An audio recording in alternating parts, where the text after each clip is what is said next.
तो दोस्तों Tata small cap fund पे काफी सारे लोगों के सवाल हैं क्योंकि ये फंड पिछले एक साल में worst performing small cap fund रहा है। और काफी सारे लोगों के मन में ये सवाल उठ रहे हैं जिन्होंने यहाँ पर इन्वेस्ट किया हुआ है, क्योंकि इसकी एसेट अंडर मैनेजमेंट भी अच्छी खासी है, 10-11 हज़ार करोड़ के आसपास की है। तो लोगों को कंसर्न है कि क्या इस फंड से निकल जाना चाहिए। तो वीडियो में डिटेल में देखेंगे इस फंड की परफॉर्मेंस कैसी रही है, इन्वेस्टमेंट स्ट्रेटेजी क्या है, और सबसे इंपॉर्टेंट सवाल कि क्या ये सही समय आ चुका है अब इस फंड से आपके लिए निकलने का। तो देखिए, टाटा स्मॉल कैप फंड की बात करते हैं, 12,000 करोड़ के आसपास का इसका एसेट अंडर मैनेजमेंट है। तो एक अच्छा खासा एसेट अंडर मैनेजमेंट आपको यहाँ पर देखने को मिलेगा इसका। और ओवरऑल बात करें तो देखिए, मेजरली 80% पैसा स्मॉल कैप कंपनीज में ये लगा रहा है। तो रिस्क थोड़ा सा ज्यादा लेता है कि ये फंड लार्ज कैप में कुछ ज्यादा एलोकेशन नहीं कर रहा है, ज्यादा मिड कैप में भी नहीं है, और मेजरली सारा पैसा अपना ये स्मॉल कैप कंपनीज में ही लगाकर चलता है। और उसमें भी अगर हम बात करें तो सर्विसेज और इसके अलावा सर्विसेज के अलावा मेटल केमिकल सेक्टर आपको देखने को मिलेंगे। आपको पता है केमिकल सेक्टर बिल्कुल परफॉर्म नहीं कर रहा है, और इस सेक्टर में लगभग 10% की एलोकेशन है इस म्यूचुअल फंड की अगर हम बात करें। और ओवरऑल देखें तो 60 कंपनीज हैं, तो बहुत ज्यादा ओवर डाइवर्सिफाइड नहीं है। शुरू की 10 कंपनीज में 32% पैसा ये फंड लगाकर चल रहा है। और ओवरऑल अगर हम देखते हैं, देखिए सेगमेंट वाइज अगर हम देख रहे हैं तो जो सेक्टर्स हैं वो थोड़े से रिस्की है। Metal and mining risky sector है, केमिकल सेक्टर थोड़ा सा ज्यादा रिस्क ले रहा है, फाइनेंशियल सेक्टर है जो कि अच्छा परफॉर्म करता है जनरली, लेकिन बाकी सेक्टर्स जो है ऊपर के टॉप सेक्टर्स वो परफॉर्म नहीं कर रहे हैं। और कंपनीज में भी बात करें तो थोड़ा सा यहाँ पर आप देखेंगे सुदर्शन केमिकल्स आपको देखने को मिलेगा, हाईएस्ट एलोकेशन है। इसके अलावा आईडीएफसी फर्स्ट बैंक, यहाँ पर उषा मार्टिन, गोदरेज इंडस्ट्रीज, किर्लोस्कर जैसी कंपनीज यहाँ पर आपको देखने को मिलेंगी। तो थोड़ी सी रिस्की कंपनीज यहाँ पर ज्यादा आपको इस फंड में देखने को जनरली यहाँ पर मिलती है।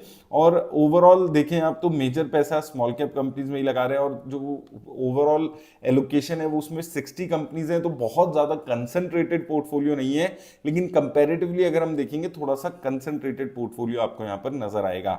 वहीं फंड मैनेजर की कंसिस्टेंसी पे बात करें तो ये अच्छी नजर आती है। सेम फंड मैनेजर इस फंड को सिंस नवंबर 2018 यहाँ पर हैंडल कर रहे हैं।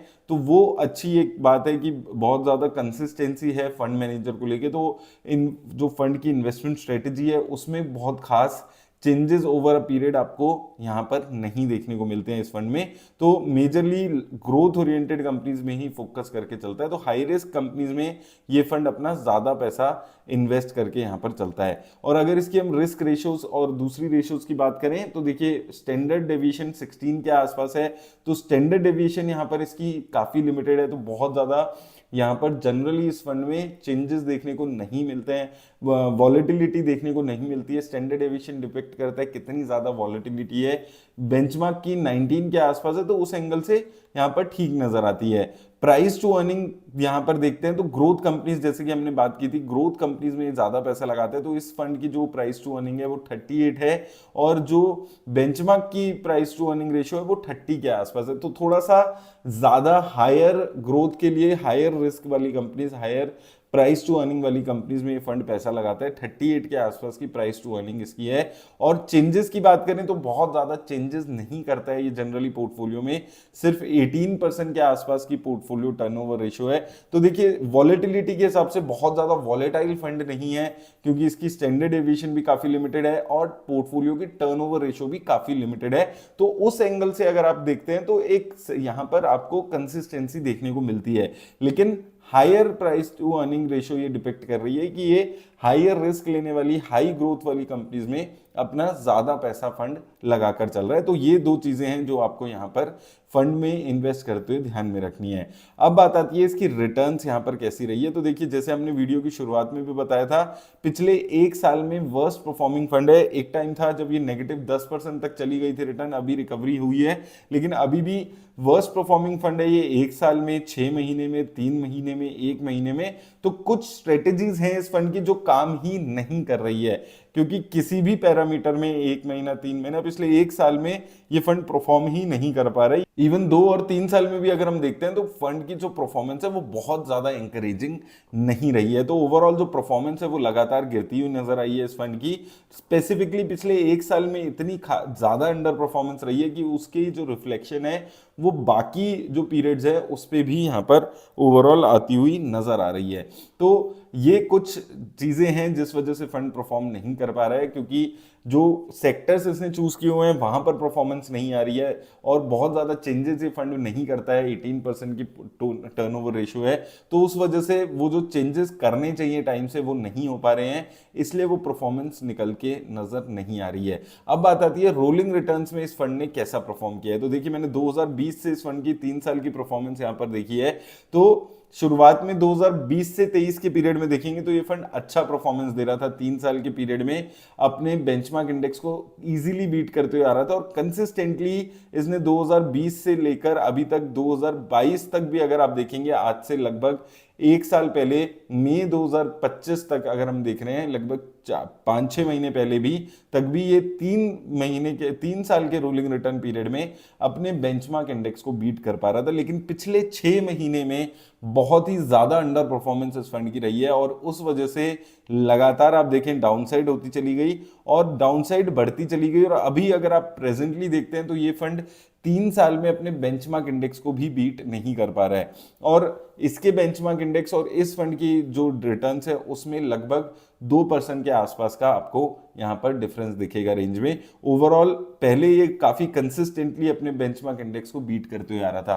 तो देखिए ये फंड यहां पर दोस्तों, अगर हम इसका ओवरऑल यहां पर हिस्ट्री देख रहे हैं, रोलिंग रिटर्न्स के फेज में देख रहे हैं, पहले ओवरऑल अगर फंड को समझते हैं तो यस थोड़ा हायर रिस्क वाली कंपनीज में फंड इन्वेस्ट करता है, लेकिन ऐसा नहीं है कि बहुत ज्यादा चर्निंग करता है पोर्टफोलियो में, स्टेबल पोर्टफोलियो बनाकर रखता है। वॉलेटिलिटी भी लिमिटेड है इस फंड की, ये दो चीजें अच्छी हैं इस फंड के साथ।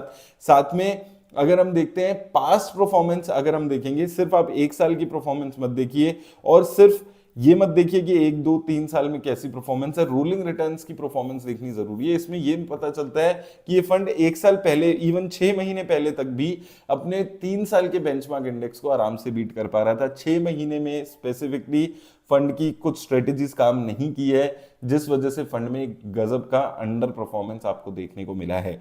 लेकिन जो अभी इस फंड का नजर आ रहा है, देखिए 6 महीने साल भर की अंडर परफॉर्मेंस इसके ओवरऑल परफॉर्मेंस पे रिफ्लेक्ट हो रही है, लेकिन हिस्टोरिकली काफी कंसिस्टेंटली अच्छा रिटर्न्स देने वाला फंड रहा है। और ये प्रॉब्लम किसी भी फंड के साथ हो सकती है कि 6 महीने, 7 महीने, साल भर कोई स्ट्रेटेजीज काम ना करे और फंड अंडर परफॉर्म करे, और यही इस फंड के साथ भी होते हुए नजर आ रहा है। हिस्टोरिकली कंसिस्टेंटली अच्छा परफॉर्म करने वाला फंड रहा है। मुझे लगता है थोड़ा सा पेशेंस रखना चाहिए अभी आपको, और 6 महीने में हम दोबारा से इस फंड को देख लेंगे, क्या ये फंड 6 महीने बाद भी अंडर परफॉर्मेंस ऐसी ही कर रहा है। अगर तब भी ऐसी अंडर परफॉर्मेंस रहेगी तो फिर से हम वो डिसीजन ले सकते हैं, देख सकते हैं कि क्या इसको रीलुक करना चाहिए। अभी के लिए मुझे लगता है जल्दबाजी में फंड से निकलने के बारे में आपको नहीं सोचना चाहिए, लेकिन ये मेरी पर्सनल राय है। कमेंट सेक्शन में जरूर बताइएगा आप क्या करने वाले हैं इस फंड के साथ।